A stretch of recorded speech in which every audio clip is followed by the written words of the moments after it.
ହଁ କୁଆଡ଼େ ନାଇଁ ଏବେ ଏତେ ପଇସା କୋଉଠୁ ଆଣିଲୁ?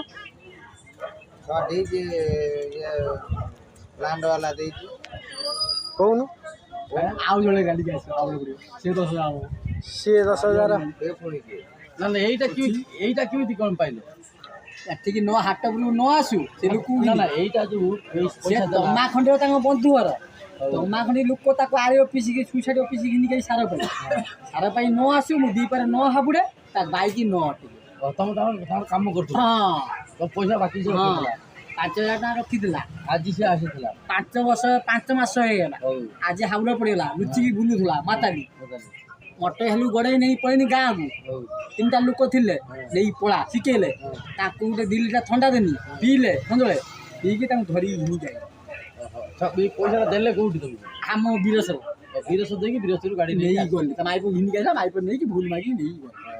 ତମ ପଇସାଟା ତମେ ଖର୍ଚ୍ଚ ଦେଇ ପଇସା ପାଇଗଲ। ଆଉ କିଛି କହିବ ନା ଆଉ କ'ଣ ଗଣିକି ଆଉ ପଇସା କାହାକୁ କ'ଣ ଦେବ?